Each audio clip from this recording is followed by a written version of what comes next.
Alrighty, welcome to another video for Tabletop Phoenix. I'm Luna, and today we've got my Three Musketeer Digimon deck profile.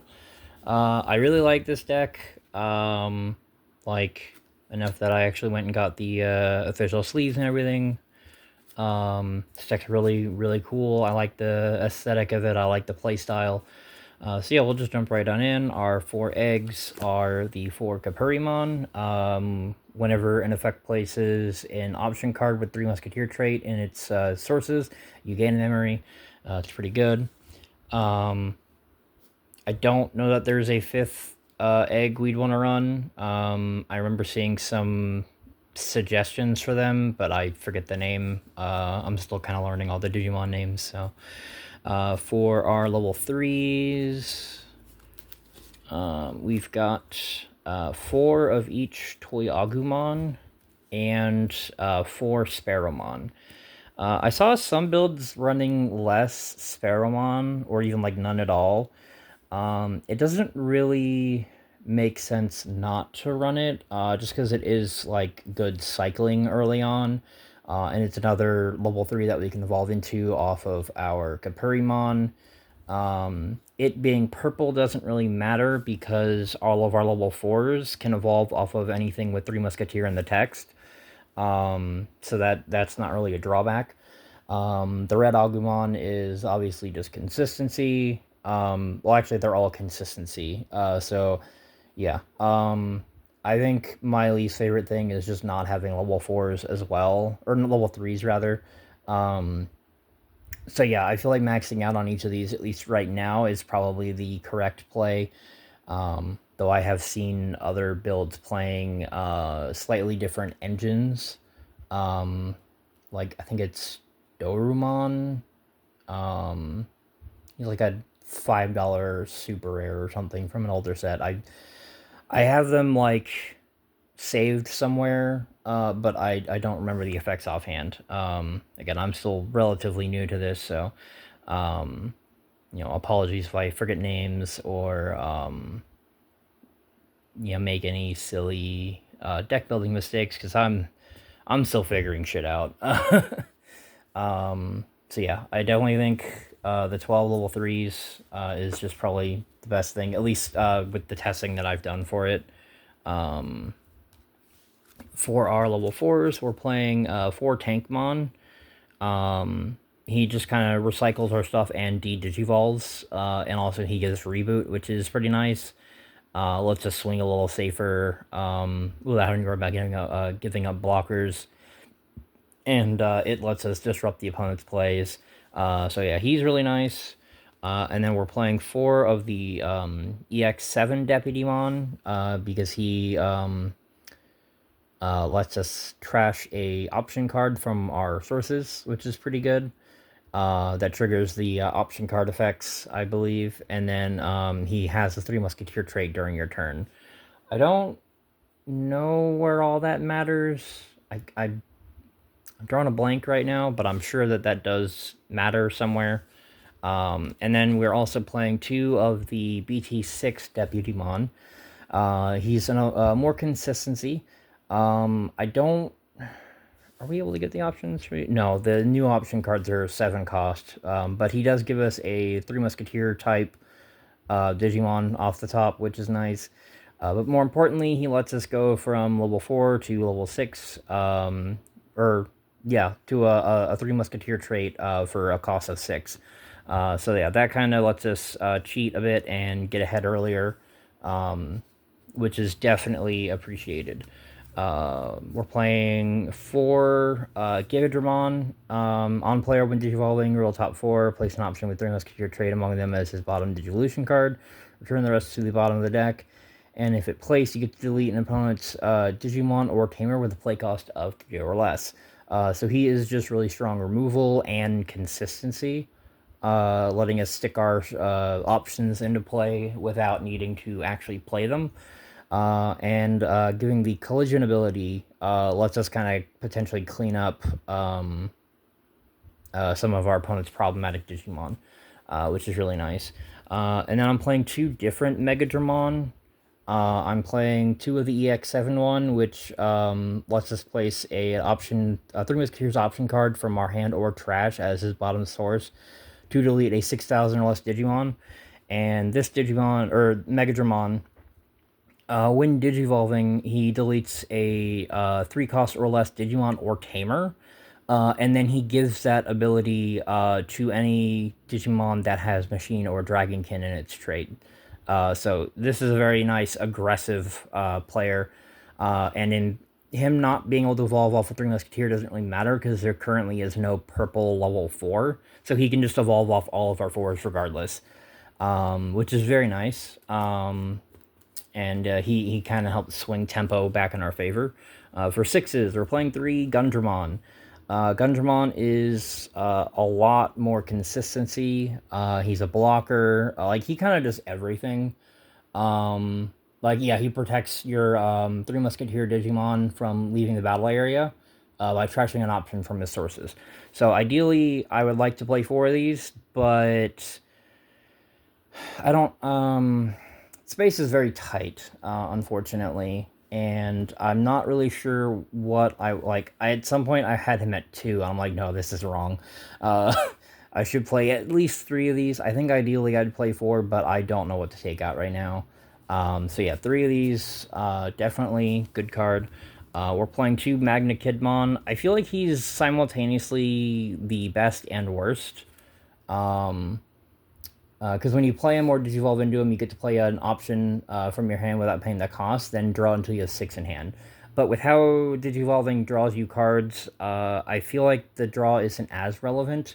But just being able to play a 3 Musketeer trade option card from hand for free on play is really nice. And then he can trash something from his source. One of your 3 Musketeers gains security attack +1 and then attacks.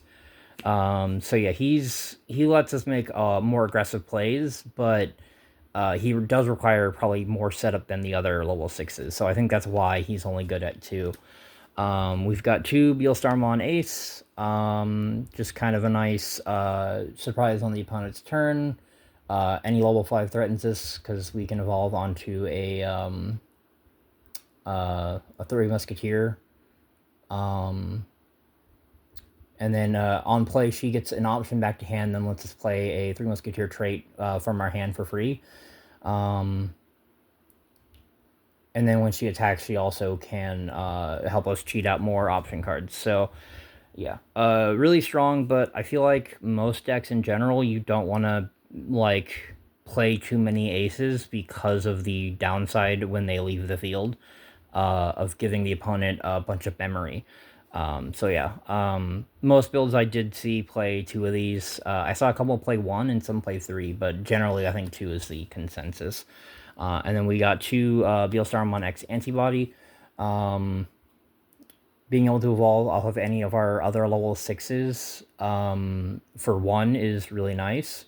And then when she digivolves or attacks, and this isn't once a turn, by trashing 2 cards with 3 Musketeer trait from her sources, delete one of your opponent's Digimon with the highest level and trash their top security card. So yeah, she potentially can end the game. She's just really strong removal. Yeah, I think if there was room, I would play 1 more, but 2 is definitely, I think, good enough, especially with how easily we can get to everything. And so that is all of our Digimon. For option cards, we're playing 4 Chaos Triangular. I feel like this one just has the most utility with like how powerful of a removal option this is. Yeah, and then also when it's trashed from a source, it boosts our one of your Digimon for the turn, so that's just a nice bit of extra utility. Like, I think this is just the most versatile one. Then we're playing 3 Dare Blitz. D-Digivolving is very strong. And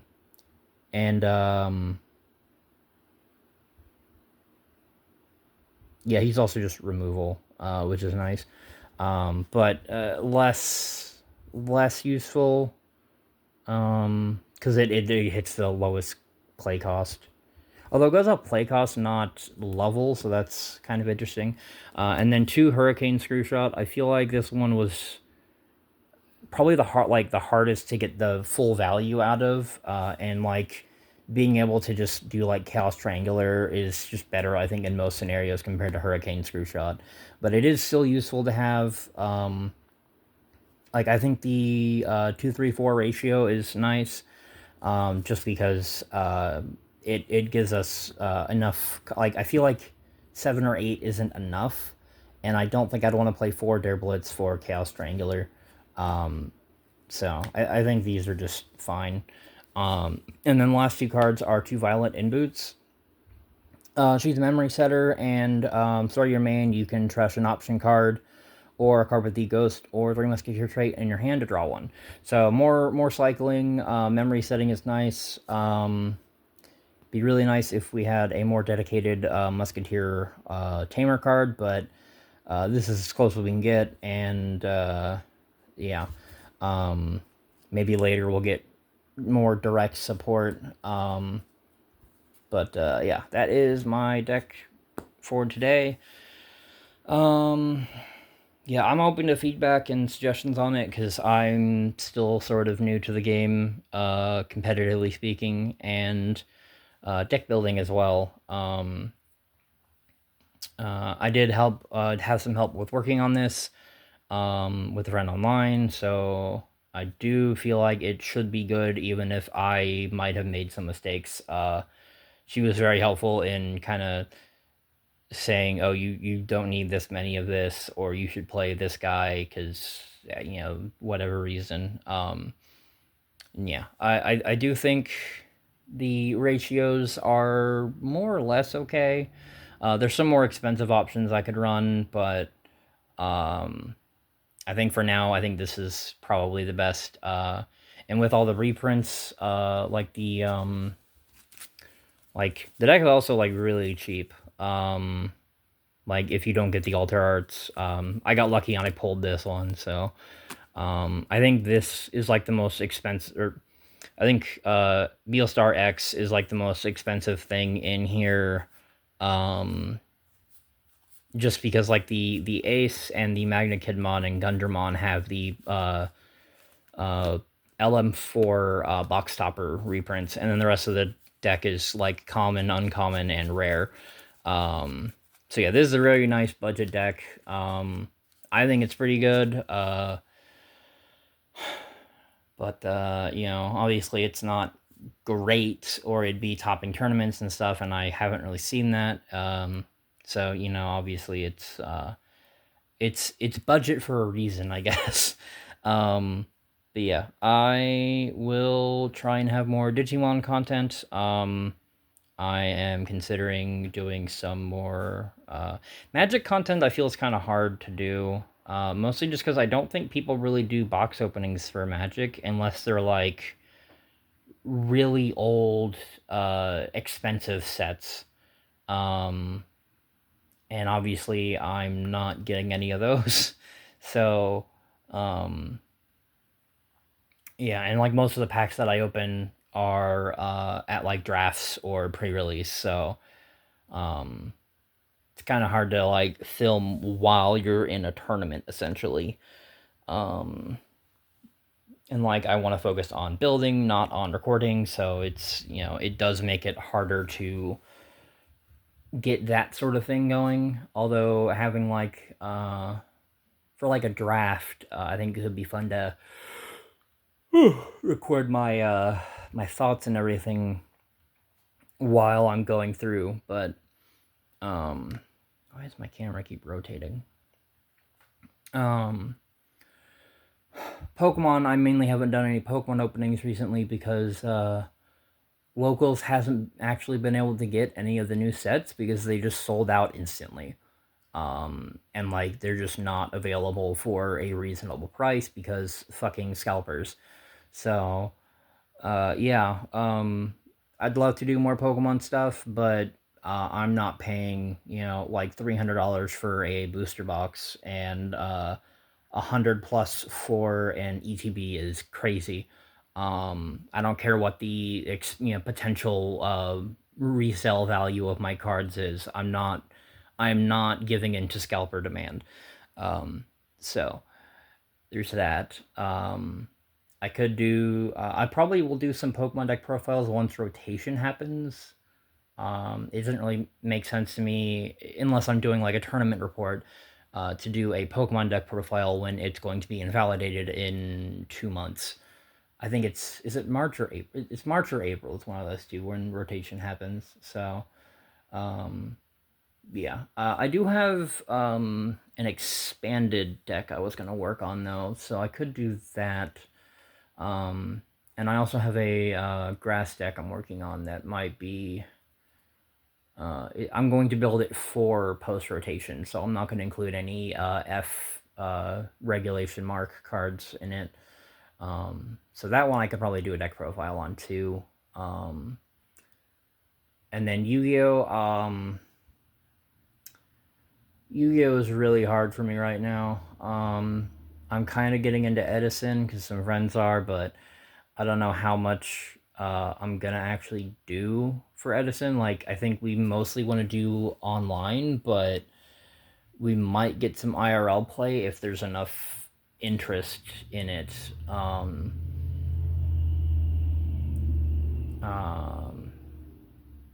but yeah, like this format, I just don't like this format. Mostly because like the best decks are just the best by quite a wide margin. It feels like, and I am effectively priced out because I do not have and I cannot afford the mulch armies. Once Quarter Century Stampede drops, maybe. I was considering picking up the Blue Eyes deck because it seems pretty budget friendly and everything. But again, I'm playing at a deficit because I don't have mulch armies. So like, what's the point? It was bad enough that we canceled a regional where we were going to go to on the 22nd. So I built a Centurion deck and I got absolutely bodied by a not at all optimized Ryzeal deck. So if I can't beat that version of Ryzeal, there's no way I'm doing better at a tournament. Um, so yeah, I'm just in a very bad spot with Yu-Gi-Oh right now. Like I've never wanted to quit more than I have right now.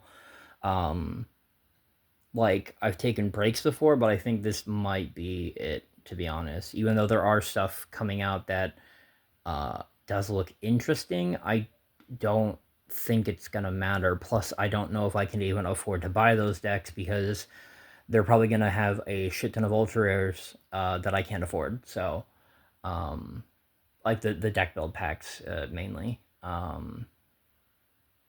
So it's just like the want is there, but realistically, I can't actually do anything, which sucks because I love the game. Like, as much as I hate things about it right now, I love the game and I want to play, but I can't.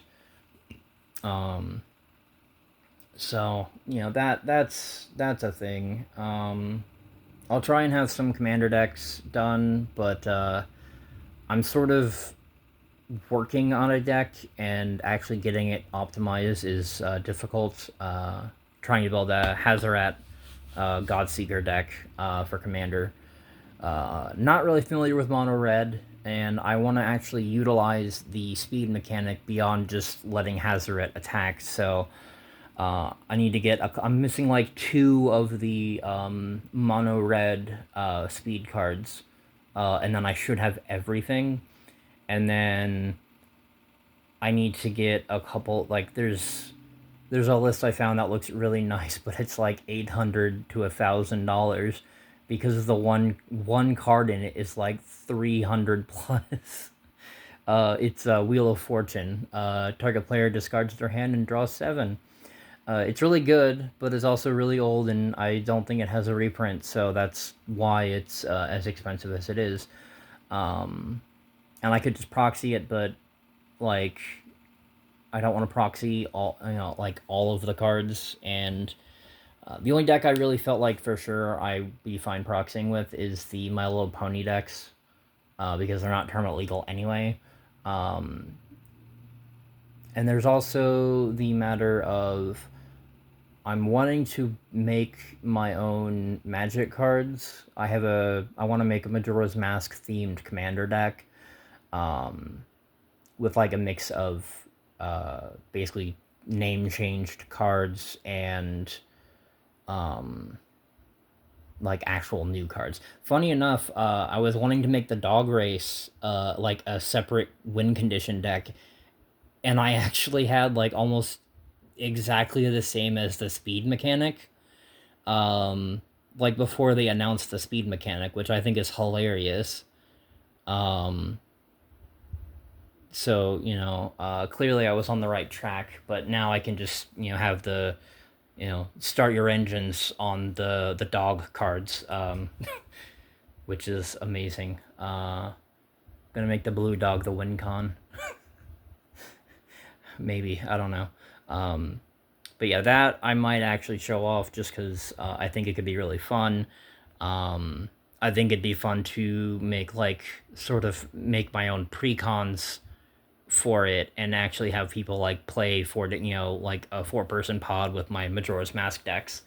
But actually making everything is difficult. Um, it's a slow process. Yeah, that's honestly that's kind of my main issue overall is just like having the means to do things and actually having the time and the energy to do it. Um, but yeah, I'm rambling, I'm pretty sure. So if you enjoyed the video and you want to see more, any of the stuff that I talked about, definitely let me know. Um, and yeah, I'll try and have some more stuff. I do want to have my channel be a little more active. I don't think I'm going to bring back progression, I'll be honest. Apologies to anyone that was interested in that. Mostly because I don't want to edit. Like, editing is just so boring. Um, and, like, making thumbnails just sucks. I noticed the other day that, like, the last, like, 5 or 6 YouTube thumbnails that I made are like too big, even though like in the when I'm uploading them like they show perfectly fine. So I don't know what happened there, but that's really annoying. um so there's a lot of things I don't like. um I Yeah. um Let me know what y'all want to see, basically. um I'm open to like any card game that's not like dead, basically. I might show off my Duel Academy cube. If y'all want to see that, it's like 600 fucking cards, but I can try and make that go by relatively fast. Um, Other than that, I'll see y'all in the next one. Have a wonderful, wonderful day or night, depending on when you're watching. Bye bye.